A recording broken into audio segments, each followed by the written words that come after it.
예, 우리가 1, 2, 3절 지난번까지 봤었습니다. 그리고 이제 4절, 5절 오늘은 좀 함께 보시면서 마무리하도록 하겠습니다. 일단 본문 내용으로 바로 들어가시겠습니다. 4절입니다. 하나님께서 죄인을 회개시켜. 그래서 자유의지와 관련된 부분을 좀 다루고 있는데 하나님께서 죄인을 회개시킨다라고 이렇게 표현을 하고 있는 것을 보더라도 계속해서 우리가 강조하고 있는 것처럼 회개 분명히 우리가 하는 겁니다. 내가 하는 겁니다. 그죠? 그럼에도 불구하고 그 회개하고자 하는 그런 마음들을 결국은 누가 주시느냐?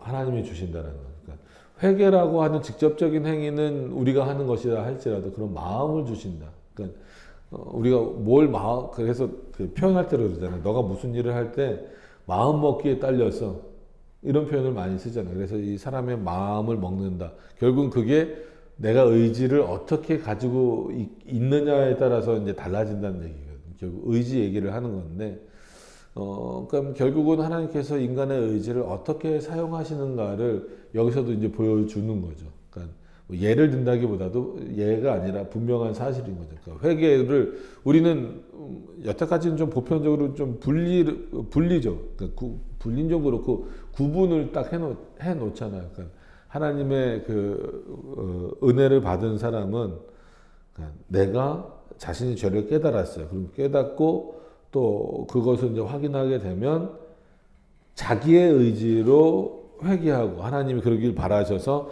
빨리 회개해. 너 회개해야 내가 용서도 해주고 한마디로 복도 주고 모두 다 회복시켜 줄 거야. 욥기도 이런 논리가 좀 있지만 일반 우리가 사고를 갖고 있을 때도 그런 사고를 많이 갖고 있습니다. 특히나 이제 개혁교회를 이제 다니면서도 또 개혁신학을 하는 분들 중에도 다른 건 몰라도 회개는 그냥 우리가 하는 거지. 죄를 깨달은 인간이 하는 거지. 이렇게 이해를 하는 경우가 있어요. 물론 당연히 맞습니다. 회개하려면 내가 죄인인 것을 알고 내가 어떤 죄를 졌다라고 하는 것을 분명히 알고 그것이 죄다라고 하는 인식이 분명히 들어야 하나님 앞에 회개하잖아요. 그리고 그 회개는 누가 옆에서 대신해 주는 게 아니고 내가 하는 거잖아요. 그렇기 때문에 내가 하는 게 맞습니다. 그걸 부정하고 싶진 않아요. 그러나 그 내가 하고자 하는 회개를 할 수 있도록 그 의지를 움직이시는 분, 그 의지에 회개하고자 하는 마음을 주시는 분은 누구시라는 거예요? 하나님이시라는 거예요. 그런 차원에서 회개하고자 하는 마음을 주시는 분은 하나님이시고 회개를 하는 것은 누구라는 거예요? 우리 자신. 그거를 이제 그래서 지난 시간에 말씀드렸던 것처럼 먼 원인, 가까운 원인을 요걸 통해서 좀 물론 예정론에서도 굉장히 중요하지만 이 의지와 관련된 부분을 살피는 데 있어서도 굉장히 중요한 부분입니다. 그래서 이제 그냥 이제 먼 원인, 가까운 원인. 이것도 저희가 벌써 여러 번 설명하고 있어요. 그래서 이거를 제1원인, 이거를 제2원인. 네, 이렇게 이제 쓰고 있기 때문에 그래요. 근데 개인적으로는 먼 원인, 가까운 원인으로 쓰시라고 했죠. 제1원인, 제2원인. 이것도 틀린 표현은 아니지만 이거는 좀 약간 조금 더 철학적이고 좀 뭔가 이렇게 딱 구분 지어지는, 그러니까 당연히 구분은 되지만 그런 어떤 의미들이 있어서 먼 원인, 가까운 원인, 칼빈의 표현처럼 이렇게 쓰셨으면 좋겠다라고 하는 거예요. 그래서 이 먼 원인은 당연히 하나님 안에 감춰져 있는 거죠. 하나님 안에, 죄송합니다. 안에 감춰져 있는. 오늘 왜, 하나님 안에 감춰진, 의지, 뜻, 원인, 이렇게 설명될 수 있겠죠. 가까운 원인은 우리의 의지예요. 인간의 의지. 인간의 의지. 그러니까 이 인간의 의지를 설명할 때 결국은 이 인간의 의지에 하나님이 뭐를 주셨다? 자유를, 이 인간의 의지에 자유를 주셨지만 이 하나님에 비해서 이 자유는 온전하지 못하다라는 것을 말씀을 드렸습니다. 뭐 죄의 노예가 되어 있기도 하고 여러 가지 환경적인 요소들이 있어서 하나님과 똑같은 자유라고 표현할 수는 없다라고 계속해서 말씀드린 이유가 그겁니다. 그럼에도 불구하고 분명히 우리에게 의지를 주셨기 때문에 그 의지는 어때요? 자유로워요. 자유롭기 때문에 외부로부터 어떤 영향을 받는다라고 하는 것을 잘 못 느낄 때가 많이 있어요. 오히려 이렇게 우리가 눈에 보이는 영향들을 받을 때는 내 의지가 저런 어떤 저 사람, 저 환경 이런 것들에 의해서 영향을 받는구나라고 하는 것을 인식하는데 오히려 하나님은 어떻게 우리의 의지에 역사하시냐면 이런 방식이기 때문에 더 잘 몰라요. 우리의 의지의 자유를 침해는 뭐냐면 이렇게 막 뺏어오는 것, 방해하는 것, 이렇게 알 수 있는 정도로 침해하지 않는 방식으로 역사하신다라는 거예요. 오히려 이렇게 역사하시다 보니까 더 잘 못 느껴요. 예를 들어서 부모님이 친구가 내 의지를 꺾을 때 있잖아요. 그럴 때는 내가 저 사람 때문에 내 의지가 꺾였다라고 분명히 말을 하거든요. 그때는 뭐예요? 영향을 주는 거예요. 예를 들면 어디 놀러 가고 싶어요. 어디 가고 싶어요. 했는데 제가 만약에 아버지로서 못 가게 했다 그러면 분명히 제가 알 거란 말이에요. 나는 가고 싶은 의지가 있었는데 부모님이 내 의지를 꺾었다. 분명히 인식한단 말이야. 오히려 이런 경우는 인식하고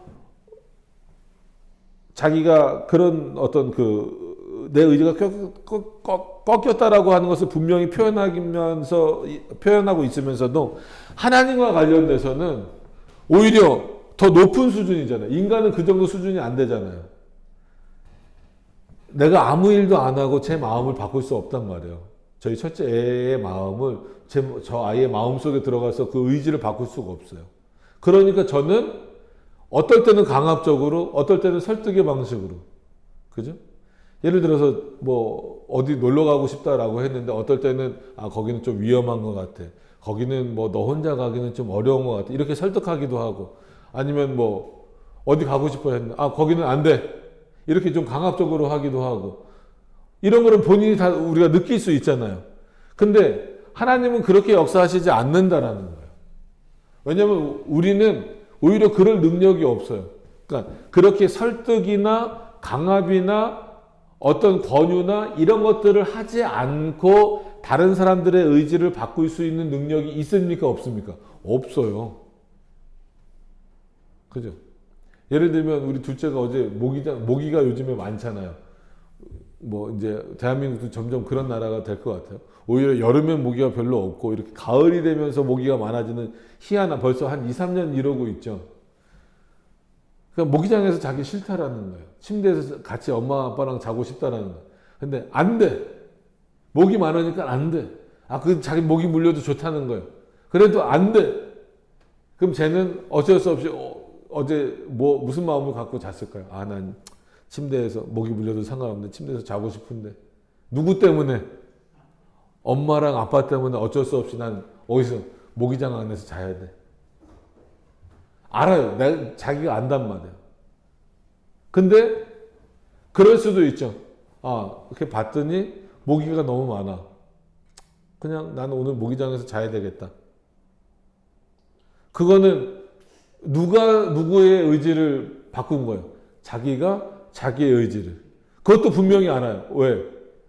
나는 분명히 밖에서 자고 싶었는데 지금 이 상황을 보니까 밖에서 잤다가는 한마디로 모기에게 막 물려 뜯기 했어. 그래서 누가 얘기하지 않아도 자기 의지를 변경시키는 거잖아요. 바꿔서 난 그러면 좀 안전한 곳에서 잘래. 이것도 바꾸는 거예요. 그죠? 자기가 자기 의지를 꺾는다라고 하는 것을 누가 알아요? 자기 자신이 안단 말이에요. 그게 외압적이거든. 그러니까 엄마 아빠가 너 모기 물리니까 여기 모기장 안에서 자야 돼. 그렇게 해서 여기서 모기장 안에서 자는 것은 누구 때문에? 그러니까 그걸 외압이라고, 그러니까 외부의 영향 때문이라고 생각해보세요. 외부의 영향 때문에 내 의지가 꺾인 거죠. 이건 분명히 알아요, 몰라요? 그것도 알죠. 그리고 그렇게 얘기하지 않았어도 오늘 보니까 모기가 너무 많아서 밖에서 자고 싶었지만 나는 모기에 물리기 싫으니까 어디서 자고 싶어? 모기향에서 잘래. 그러면은 그거는 외적 요인은 그러니까 모기가 있다는 외적 요인이지만 의지로만 놓고 보면 외적인 영향 때문이 아니라 뭐 때문에? 내 의지를 누가 꺾은 거예요? 내 의지가 내 의지를 꺾은 거예요. 뭐 때문에? 내가 모기에 물리지 않기 위해서. 그러니까 다 알아요. 이런 것들은 다 느껴지기 때문에 알고 있는데 오늘 왜 이런 말씀을 드리냐면 이렇게 가까운 원인의 관계는 굉장히 가까운 원인의 이런 어떤 관계들은 가까운 원인과 가까운 원인, 그러니까 사람과 사람 사이의 관계는 물론 모두 다가 다 가까운 원인이라고 표현할 수는 없지만 대부분 어떤 원인과 어떤 원인과의 관계예요. 가까운 원인과 가까운 원인과의 관계라는 거예요. 아시겠어요? 이 사람이 가지고 있는 의지와 이 사람이 가지고 있는 의지가 서로 관계를 가져서 결정되는 어떤 한 가지의 의지의 결정이 있겠죠. 어려워요? 어렵지 않죠. 그러니까 이게 인간관계잖아요. 그래서 이런 인간관계에서 어떨 땐 내 의지가 조금 더 뭐라 그럴까요? 이렇게 성공보다도 이렇게 먹힌다라는 표현은 그렇고 뭐라 그래요? 관철될 수도 있고 또 아니면 내 의지가 꺾일 때도 있고 그게 인간관계잖아요. 그래서 이런 건 오히려 잘 아는데 저런 일 때문에 저 사람 때문에 이건 아는데 하나님과 관계에서는 하나님이 어떻게 내 의지를 마음대로 하실 수 있어. 그러니까 이게 저는 요것만 이해하더라도 하나님이 우리의 의지에 역사하시지 못한다라는 생각을 갖는 것 자체가 그리고 우리의 의지에 영향을 주는 것은 우리의 자유를 침해하는 거다.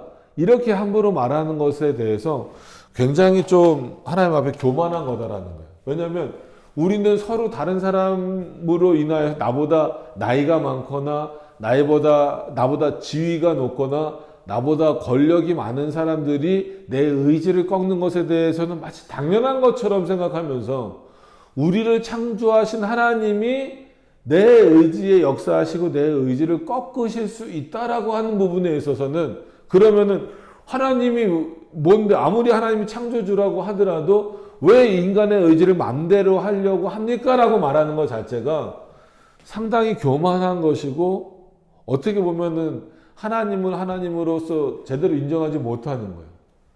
왜냐하면 아이가 부모에게도 함부로 말 못하잖아요. 자기 의지가 꺾인다라고 해서. 그럼 직장 다니는데 여러분들 상사가 여러분들의 의지를 꺾는 일들이 솔직히 많을 수 있죠. 그럼 가서 당신이 상사라고 내 의지를 막 꺾습니까? 라고 함부로 말할 수 있어요? 못해요. 군대에서 그럴 수 있어요? 못해요. 사람과 사람 사이에서 못하면서 왜 하나님 앞에서는 너무나도 당당하게 하나님이라도 내 의지는 함부로 할 수 없습니다라고 말하냐는 거예요. 김성재 어떻게 생각해? 만약에 그러면 안 되지만 너가 주일날 저 오후 예배 우리는 오후 강의니까 오후 강의 그 자유의지 난 이런 거 듣기 싫어요. 친구들이랑 놀러 갈래. 만약에 그건 너 의지라고 생각해봐. 그럼 너 의지를 나한테 얘기하면 내가 어떨까? 우리 아들을 내가 사랑하니까 봐줘야지. 그래 가서 넌 듣지 말고 친구들이랑 놀아. 그럴까? 이게 어디 목사 아들부터 다 나오겠지. 목사 아들이 아니면 너가 그리스도인이 그러면 돼? 해갖고 너 의지를 꺾겠지. 그럼 너는 속으로 뭐라고 생각해? 난 놀고 싶은데 내 의지가 아빠 때문에 아니면 목사님 때문에 꺾였다. 근데 그 꺾인 의지를 가지고 너가 나한테 뭐라고 할 수 있어? 못하지. 뭐라고 하면 내가 어떡할 것 같아, 너를?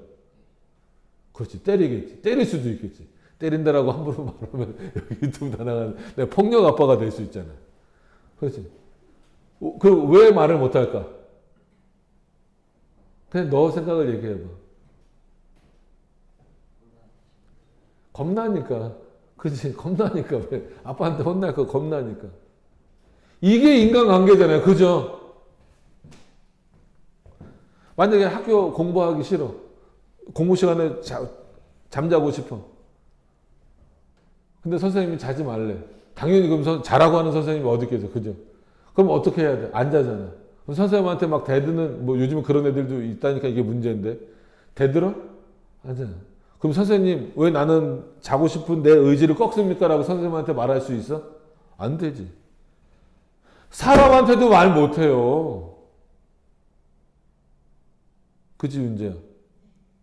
근데 왜 하나님 앞에는 함부로 내 의지를 꺾습니까? 라고 말하냐는 거예요. 왜 내 의지에 영향을 줄 수 있는 분이라고 말하는 거를 싫어하냐는 거예요. 하나님은 누구예요? 내가 너의 창조주야? 아니잖아요. 여러분, 인간 부모가 창조주는 아니잖아요. 그죠? 근데 하나님은 어떤 분인가? 우리를 창조하신 분이에요. 근데 그 하나님이 우리보다, 인간보다 훨씬 능력이 많기 때문에 사람과 사람 사이에는 서로 거치는 것들이 있어 보이는 과정에서의 역사지만, 그럼 하나님과, 오늘 하나님과 인간 사이에도 하나님의 의지와 인간의 의지가 있죠. 그럼 이 둘의 관계도 당연히 있습니다. 이게 하나님과 인간과의 관계잖아요. 그렇죠. 그럼 어떤 면에서는 이 하나님의 의지와 인간의 의지가 충돌할 때 충돌하는 것처럼 보일 수도 있죠. 뭐 실제로는 그렇게 될 수 없다고 우리가 말해야 되지만, 그러나 어떤 보이는 현상에서는 충돌하는 경우가 굉장히 많이 있습니다. 충돌. 그러면 누구의 의지를 꺾어야 되는 게 정상이에요?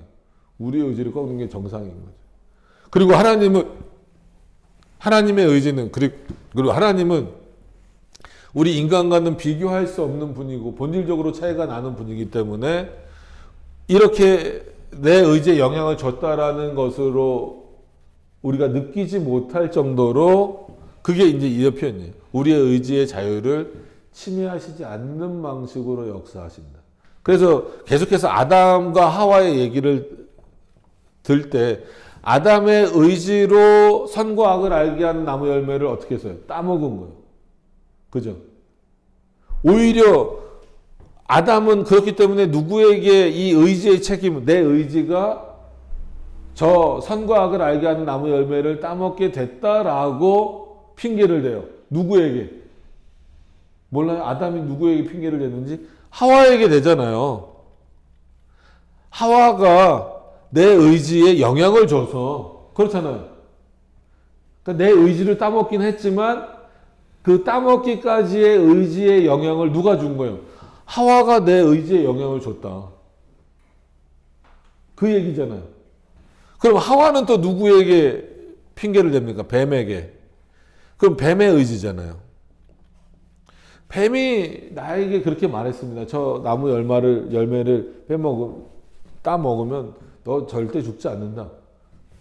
뱀의 의지가 결국은 누구의 의지에게 영향을 준 거예요? 하와의 의지에게 영향을 줬잖아요.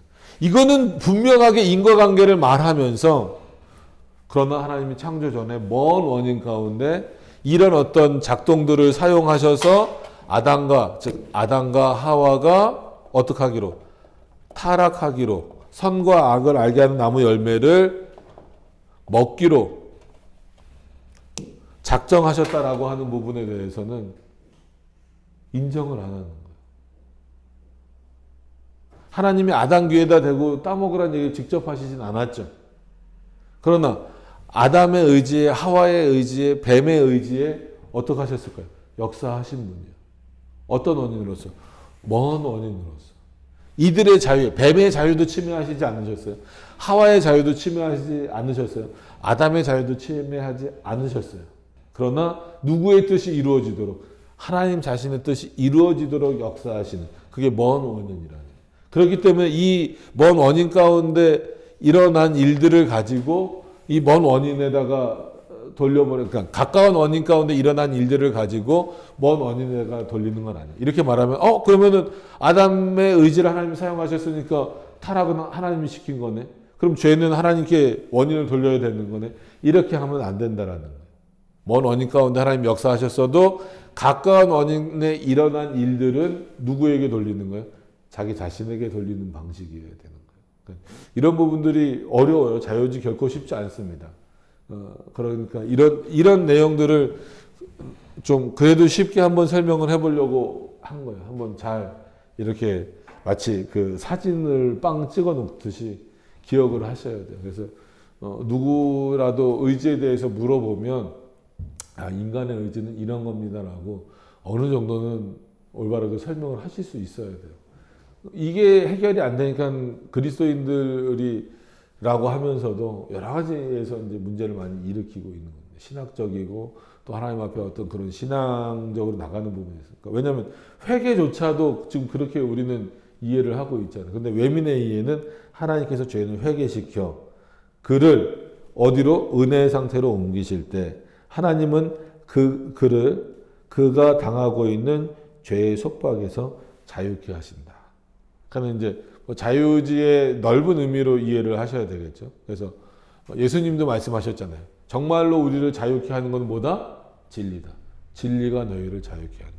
그러니까 진리는 결국은 성경이잖아요. 많은 사람들이 성경은 우리의 자유를 억압하고 속박한다라고 생각을 해요. 특히나 십계명 지키면 어떻게 그렇게 지켜? 힘들게 뭔가 나를 이렇게 막 옥죄는 것처럼 생각하는데 그렇지 않다는 거죠. 오히려 하나님의 말씀 안에 있을 때 뭐로부터 자유로울 수 있어요? 죄로부터 자유로울 수 있어요. 그래서 종교개혁자들도 표현하기를 예배를 온전히 드리는 이 순간만큼은 최소한 뭐를 멈추는 시간이다? 죄를 멈추는 시간이다. 그게 우리로 하여금 어디서 자유를 누리게 하는 거예요? 진리에서 자유를 누리는 거예요. 그럼 우리가 자유를 누릴 수 있다라고 생각해 보면 여러분 죄 가운데서 자유를 누리고 싶으세요? 아니면 진리 안에서 복음 안에서 자유를 누리고 싶으세요? 그럼 전부 다 100이면 100 최소한 그리스도인이라면 교회를 다니고 있다면 어디서 자유를 누리고 싶다라고 말할 거예요? 진리 안에서 자유를 누리고 싶고 복음 안에서 자유를 누리고 싶다라고 말하겠죠. 그러면 어때야 되겠어요? 우리의 자유라고 하는 것을 우리의 의지라고 하는 것을 어디 안에 두려고 애를 써야 돼요? 말씀 안에 두려고 애를 써야 돼요. 근데 실제 삶은 세상에 두려고 애를 쓰잖아요. 오히려 여기 안 들어오려고 애를 쓰잖아요. 그게 하나님 앞에서 죄인 거는 잘 모르는 거죠. 그게 하나님 앞에서 문제라고 하는 건 잘 모르는 거죠.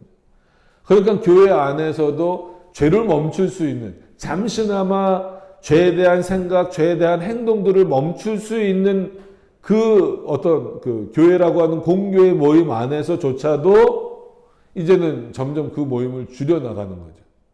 그죠?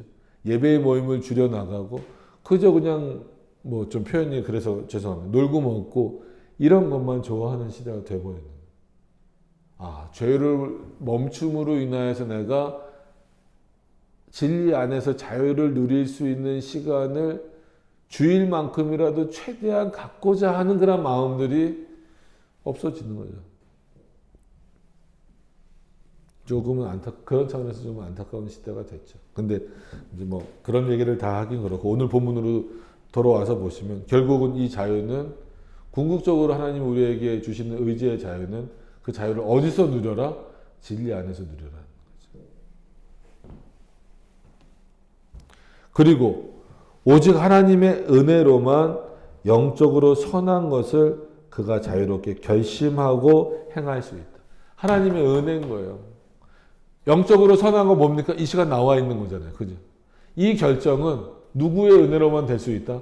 하나님의 은혜로만, 그리스도의 은혜로만 내가 예배드리러 가겠다라고 결정할 수 있고 실제로 그 일을 행할 수 있다라는 거예요. 내가 기도해야 되겠다 이 마음도 누가 주신다라는 거예요? 하나님이 주신다는 거예요. 그래야 기도하겠다라는 마음도 먹을 수 있는 거고 기도하는 행위도 하는 거예요. 그렇기 때문에 기도하는 마음을 먹은 것도 내가 마음을 먹은 거지만 누가 그 마음을 주신 거예요? 하나님이 주신 거예요. 내가 기도라는 행위를 한 거지만 누가 그 행위를 할 수 있도록 하신 거예요? 하나님이 하신 거예요. 그렇기 때문에 기도는 공로가 될 수 있습니까? 없습니까? 없어요. 그러니까 기도의 잔을 채우자라는 말은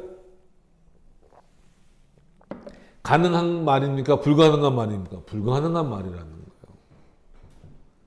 어떤 선한 행위 다 마찬가지입니다. 전도하고자 하는 마음을 누가 주시는 거예요? 하나님이 주시는 거예요. 그래서 전도했어요. 내가 한 거죠. 내가 한 거라고 하나님이 말씀해 주시지만 그건 내 공로가 될 수 없는 거죠. 왜? 하나님이 주신 의지로 그 행위까지 이어진 거니까. 여기 잘 보세요. 오직 하나님의 은혜로만 영적으로 선한 것. 여기서 영적으로 선하다 그래서 무슨 신비롭거나 어떤 우리가 이렇게 죄송해요. 이렇게 자리에 딱 앉아서 있는 이런 어떤 그 예배의 행위나 이런 것만 말하는 게 아니잖아요. 우리의 삶 전체가 우리는 뭐예요? 영적인 거예요. 우리는 육신에 살고 있지만 분명히 영적인 사람들이에요. 이거는 뭐 믿지 않는 사람들도 마찬가지입니다. 믿지 않는 사람들은 어떤 차원에서 영적인 거예요? 하나님의 말씀과 상관없는 차원에서 영적인 걸로 간. 그게 육체적인 모습으로 나타나겠죠. 우리 그리스도인들이 영적인 모습으로 산다라고 하는 것은 뭐 어떤 신비로운 게 나타나는 게 아니잖아요. 우리들의 정말 삶 속에서 하나님의 말씀이 실현되면서 살아가는 거죠. 그래서 뭐 계속해서 우리가 교회론을 말할 때도 우리는 뭐 하는 교회다? 전투하는 교회다. 눈에 보이지 않는 자들과의 싸움이잖아요. 그게 실제 삶 속에서도 그런 거예요. 사단과 싸워 이겨야 되는데 사단과 어떻게 싸워? 보이지도 않는데. 그게 뭐예요? 내 의지를 꺾고 세상으로 가려고 하는 그런 의지를 꺾고 하나님 앞에 더 순종하고 나아가는 그게 사단을 이기는 방식이잖아요. 그러니까 이 영적으로 선한 일은요 결코 우리가 할 수 없습니다. 하나님 도와주시지 않고 하나님의 은혜를 주시지 않으면 불가능해요. 그런 차원에서 볼 때 은혜로 영적으로 선한 것을 그가 자유롭게 결심하는 이게 이런 부분들이 중요해요. 강요하시지 않는다라는 거예요. 내가 선택하도록 하시지만 먼 원인 가운데 누가 역사하신다? 하나님이 역사하신다라는 거예요. 그거를 제1원인, 제2원인이라고 표현해도 좋지만 이왕이면 먼 원인, 가까운 원인으로 이해를 하셔야 된다는 거예요. 그렇지만 그럼에도 불구하고 그의 남아있는 부패로 인하여 그러니까 이거는 그 그리스도의 속죄가 불완전하다라는 것은 아니고 완전성이 아니고 그걸 말하는 건 아니고 여전히 그 부패함을 이 땅에서 남겨두셨다라는 것을 말하는 거예요. 그래서 남아있는 부패성으로 인하여 선한 것만을 전적으로 결심하지 못하고 있다. 인간의 의지는 그만큼 연약하고 악하다. 그러니까 여기서도 이제 악한 것을 또한 결심하기 때문에 우리가 악한 것으로부터 멀어지려면 어떻게 됩니까? 그리스도의 은혜를 간구하는 것밖에는 없어요. 여러분, 그리스도의 은혜를 간구한다는 게 뭐예요? 결국 우리 마음 가운데 역사해달라는 거예요. 마음 가운데 역사해달라는 건 뭐예요? 내 의지 가운데. 그러니까 선한 것만 역사해달라고 하고 내가 좋아하는 것만 역사해달라고 하는 것은 참 그거는 하나님을 이용하려고만 하는 것이지 하나님의 뜻대로 살려고 하는 건 아니라는 거죠. 그러니까 이런 부분들을 여러분들이 분명히 좀 기억을 하셨으면 좋겠습니다. 정확하게 이런 내용들을 확인하지 못하면 신앙이라고 하는 것 자체가 상당한 어려움과 혼란에 빠져들어갈 수밖에 없어요. 오해하게 되죠. 그러니까 공로주의가 결국은 나오게 된 것은 뭐 인간의 연약함 때문이기도 하죠. 당연한 건데 결국은 이런 의지에 대한 부분들을 정확하게 이해하고 있지 못한 결과가 결국은 공로사상이 되어버리는 거잖아요. 내가 뭘 했나. 내가 한 게 맞다니까요. 근데 그 내가 하는 그 과정 가운데 그 모든 것에 누가 역사하신 거예요? 하나님 역사하신 거고 심지어 하나님 그렇게 역사하시는 것은 언제 결정이 된 거예요? 작정에 결정이 된 거다라는 거. 창세 전에 이미 정하여진 내용이라는 거. 그래서 우리가 섭리를 말할 때도 그냥 단순히 하나님이 세상을 이끄신다. 그게 섭리다. 그렇게만 말하면 안 된다 그랬죠. 분명히 하나님이 세상을 이끌고 계시는데 그 세상을 어떻게 이끌고 계시는 거예요? 자신의 뜻대로. 그럼 자신의 뜻대로 이끄신다라는 게 뭘까요? 우리의 의지에게도 역사하시는 거예요. 어떻게? 뭘 기준으로? 하나님 자신이 창세 전에 정하여 놓으신 그 작정과 예정대로. 작정이라고 써도 좋고 예정이라고 써도 상관없습니다. 그래서 우리는 섭리를 뭐라고 이렇게 풀어서 설명할 때 뭐라고 설명한다고요? 작정의 집행이다. 예정의 집행이다. 집행은 뭐예요? 그게 이루어지는 거잖아요. 집행이란 말이 좀 어려우면 실행도 마찬가지지만 작정의 실행이다. 분명히 하셔야 된다는 거예요.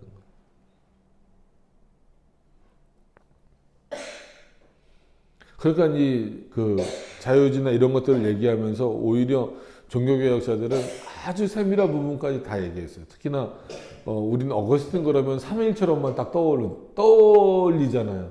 근데 그렇지 않아요. 그 어거스틴 같은 경우도 이 의지 부분을 다루는 데 있어서는 심지어 일상생활 모든 것이 다 하나님의 의지의 역사다. 이렇게까지 표현하면서 하루에 화장실 몇 번 가는 것까지도 하나님이 다 정하셨다.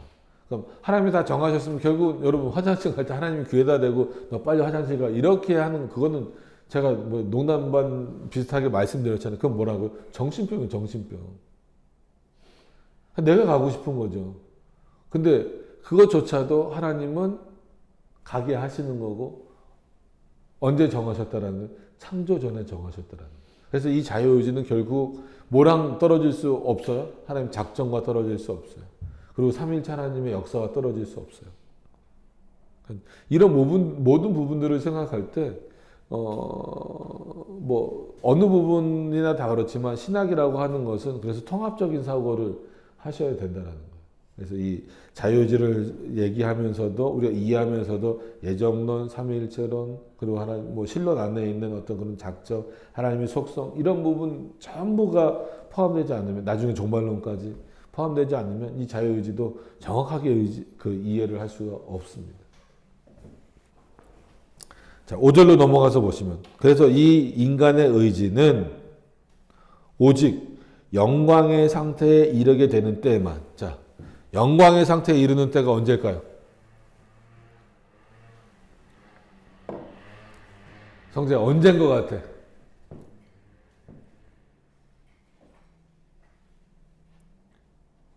그러니까 인간의 의지는 오직 영광의 상태에 이르는 때만 전적으로 그리고 한결같이 자유로이 선만 행할 수 있게 된다. 이게 이제 5절이란 말이에요. 그러면 오직 영광의 상태에 이르게 되는 때 이게 언제일까요? 지금은 아니라는 거죠. 지금은 어떤 거야? 선을 하나님이 은혜를 주시고 우리의 의지에 역사하실 때는 분명히 우리가 뭘 행할 수 있다? 선을 행할 수 있어. 그런데 우리의 연약함 때문에 우리의 본성적인 연약함 때문에 우리는 늘 뭐를 또 택해? 악한 것을 택하는 상태예요. 그게 지금 이 땅에서의 삶이에요. 그래서 날마다 죄에 대해서는 죽으려고 애를 쓰고 선을 향하여서는 즉 의를 향하여서는 살려고 애를 쓰면서 살아가는 모습이 우리 그리스도인들의 모습이어야 되는데 그렇게 애쓰는 모습 자체도 우리의 공로가 될 수 없는 것은 그렇게 애쓰게 하시는 분도 누구라는 거예요? 하나님이시라는 거예요. 근데 그런 애를 쓸 필요가 없이 언제든지 영원토록 선만 행할 수 있는 상태가 되는 때가 있다라는 거죠.